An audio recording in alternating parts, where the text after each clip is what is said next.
In the quiet, tree-lined streets of Shaker Heights, Ohio, life seemed peaceful, almost perfect. The community was known for its liberal politics, beautiful homes, and close-knit neighbors. Among them was Carol McMillan, a 48-year-old woman with a friendly demeanor and an active presence in the community. Carol was the kind of person everyone knew, always organizing events, volunteering at church, and bringing her famous chocolate chip cookies to neighborhood gatherings. She lived in a cozy 2-story home with her husband, Daniel McMillan, a man 16 years her junior. The age difference didn't seem to matter, at least not on the surface. Daniel, a busy employee at a health insurance company, and Carol had been married for 5 years. Together, they raised Carol's daughter from her first marriage, 19-year-old Sarah Levinsky McMillan, a bright pre-med student with dreams of becoming a doctor. From the outside, the McMillans appeared to be a happy family. Carol took pride in her home and her daughter's accomplishments, and she was always planning something to bring joy to their lives. One of those plans was an upcoming family vacation to Orlando. Carol was thrilled about the trip, constantly chatting with friends and family about it, filling her new suitcase with summer clothes and sunscreen. But beneath the surface of their suburban life, trouble was brewing. On the morning of April 17, 2019, Carol's life came to a sudden and tragic end. She was found dead in her home, and what initially seemed like a natural death soon revealed a far more sinister truth. Investigators uncovered a disturbing secret: Carol had been poisoned by her own husband, Daniel. It turned out that Daniel's affection for Carol had long faded, replaced by an obsession with another woman. While Carol planned family vacations and baked cookies, Daniel had been plotting something darker.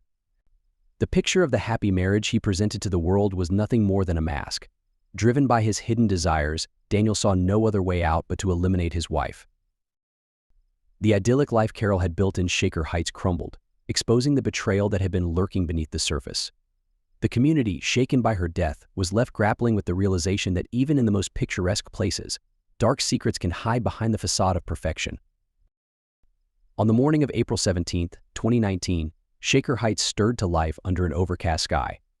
It was a cool spring day, typical for Ohio, with only a few early risers walking their dogs or grabbing coffee. Carol McMillan, always an early riser, hadn't yet been seen that morning, but no one suspected anything was wrong. At around 8:30 a.m., her 19-year-old daughter, Sarah Levinsky McMillan, went downstairs to find her mother lying motionless on the kitchen floor. A can of Diet Pepsi, Carol's favorite drink, was tipped over nearby, the liquid slowly seeping into the grout between the tiles. The scene felt surreal. Panicked, Sarah let out a scream and fumbled to dial 911, her hands trembling. Her voice was frantic, barely coherent, as she begged for help. The dispatcher on the other end tried to calm her, but Sarah was too overwhelmed, her cries echoing in the quiet house. By the time paramedics arrived minutes later, they found Sarah in a state of shock, pacing back and forth, her mother's lifeless form still on the floor. The eerie silence of the house was broken only by the faint sound of the still active 911 call from Sarah's phone. The paramedics moved quickly, but it was too late. Carol McMillan was pronounced dead at the scene. Sarah could barely process what had happened. Just the day before, her mother had been full of life, talking excitedly about their upcoming family vacation, selecting outfits and making plans. Now, that bright future had evaporated, leaving Sarah in a daze of disbelief. With trembling hands, Sarah called her stepfather, Daniel McMillan, who was at work. His reaction was immediate and emotional, almost too much. He wailed into the phone, his grief loud and raw as Sarah sobbed on the other end. He promised to come home right away, but his outburst of grief left Sarah feeling even more unsettled. Within moments, the Shaker Heights Police Department arrived, led by Detective Laura Robasek. Robasek had spent over 15 years in the department, known for her keen instincts and attention to detail. As she stepped into the McMillan home, she immediately sensed something wasn't quite right. The house was as neat as any suburban home, clean, orderly, with no obvious signs of a struggle. The lawn outside was well kept, the flower beds showing the first blooms of spring. Yet the stillness inside felt heavy, like the calm before a storm.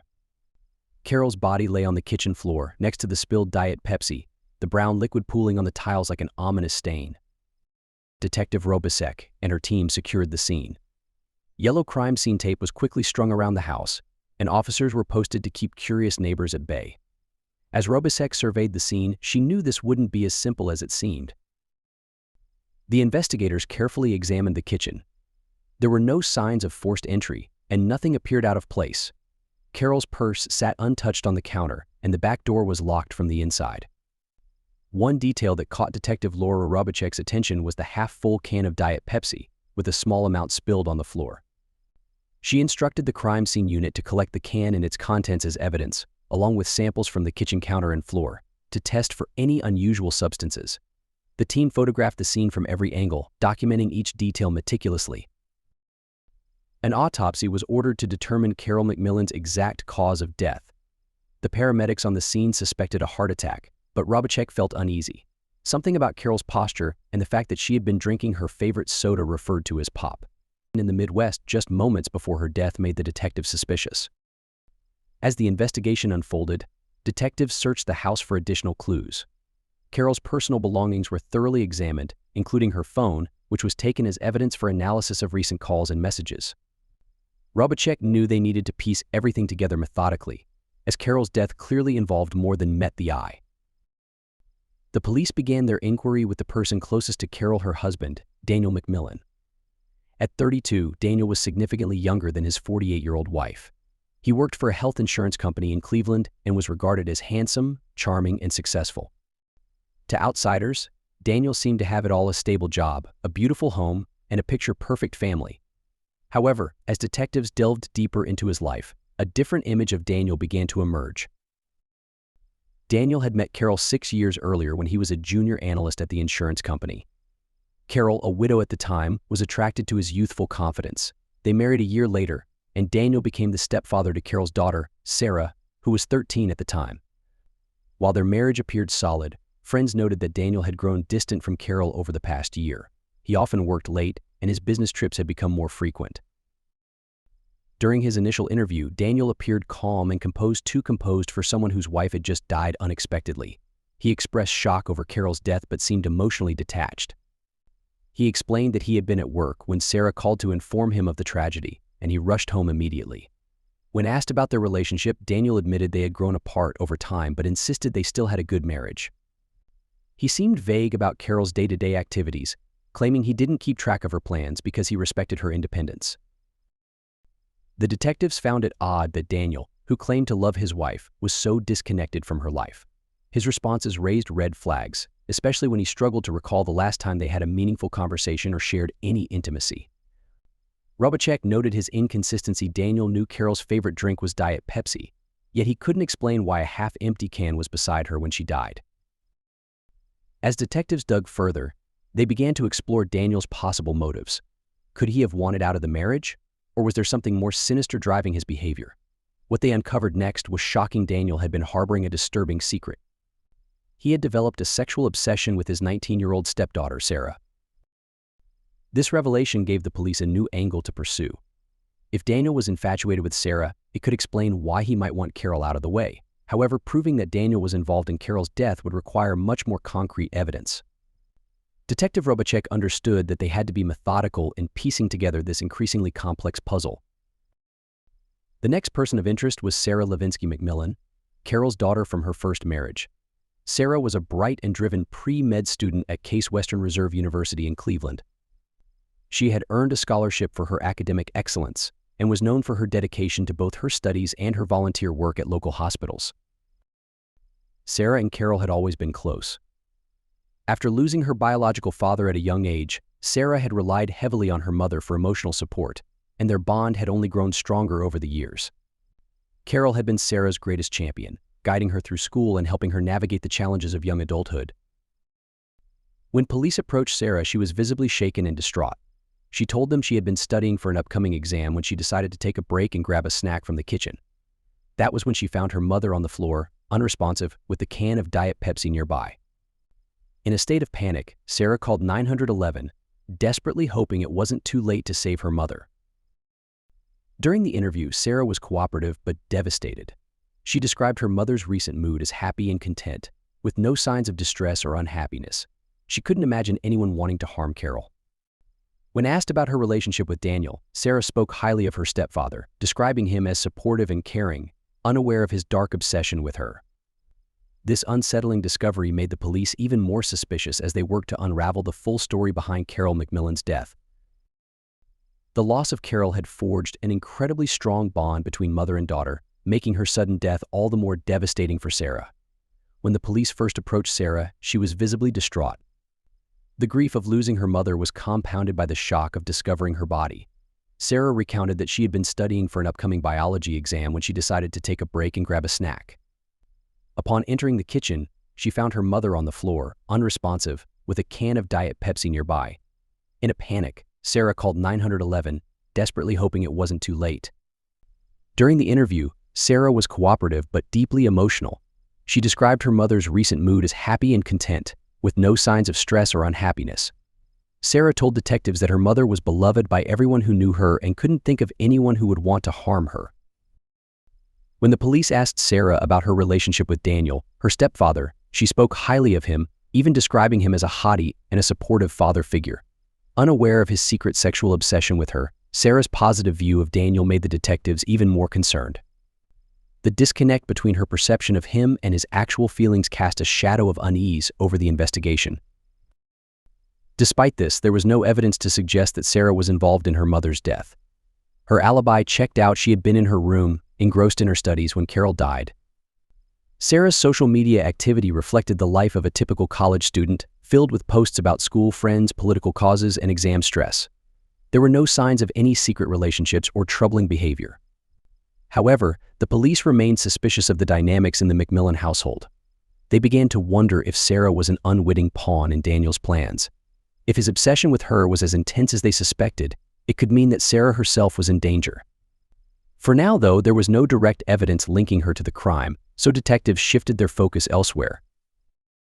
The third person the police questioned was Jessica Miller, Carol's closest friend and confidant.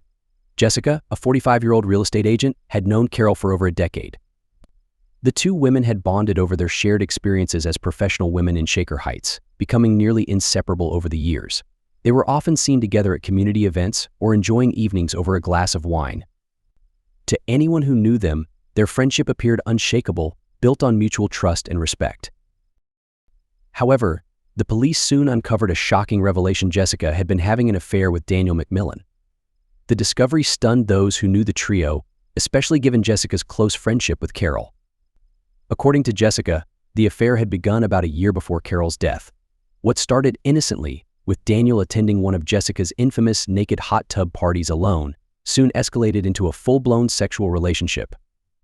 Jessica admitted to feeling a little bleeping guilty about betraying her friend, but said she found Daniel's smoking hot bod irresistible. When the police interviewed Jessica, she was nervous and defensive. She knew her affair with Daniel placed her under scrutiny, but she insisted she had nothing to do with Carol's death. Jessica claimed that although she felt some sadness over Carol's passing, she hadn't been planning to end her relationship with Daniel.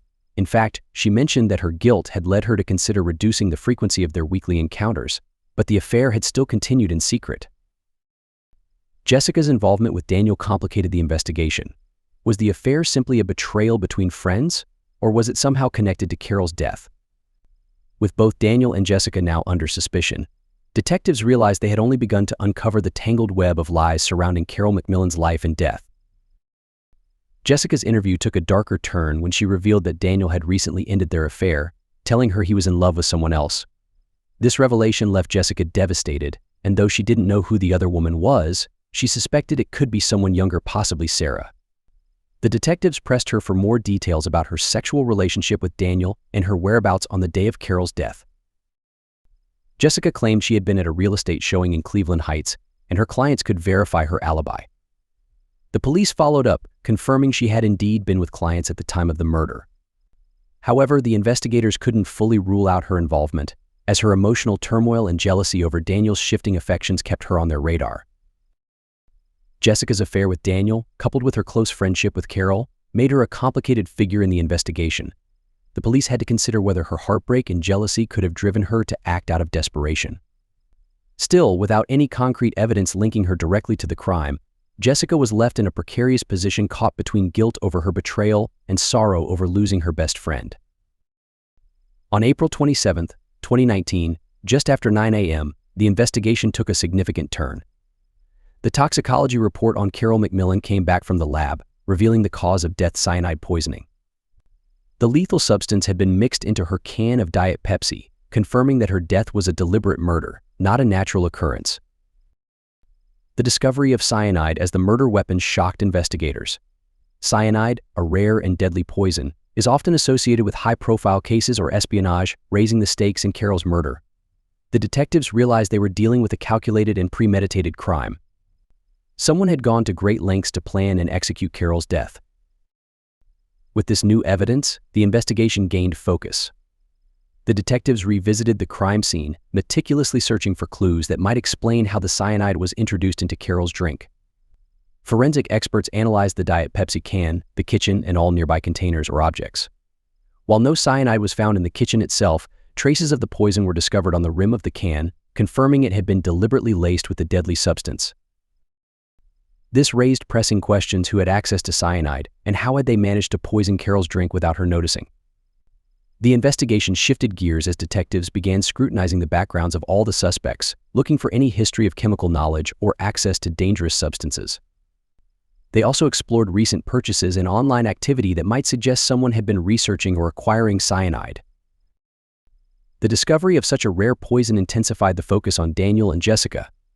As a businessman, Daniel had the resources to obtain something like cyanide, but no clear connections to chemical expertise surfaced. Jessica, on the other hand, with her guilt and emotional instability, was still a person of interest, though her alibi appeared solid. The detectives knew that whoever had orchestrated Carol's murder had thought through every detail. Now it was their task to unravel the threads of this carefully woven plot. The detectives, now determined to uncover the truth behind Carol McMillan's death, made a breakthrough on April 20th, 2019, just before noon. After re-examining the evidence and re-interviewing the suspects, they pieced together a disturbing and undeniable narrative. All signs pointed to Daniel McMillan, Carol's 32-year-old husband, as the person responsible for her murder. Daniel, a charming and successful man working for a health insurance company, appeared to have it all: a stable career, a beautiful wife, and a seemingly perfect life in the picturesque town of Shaker Heights. However, beneath this polished facade, Daniel harbored dark and twisted desires. Detectives discovered that he had become sexually obsessed with Sarah Levinsky McMillan, Carol's 19-year-old daughter from a previous marriage.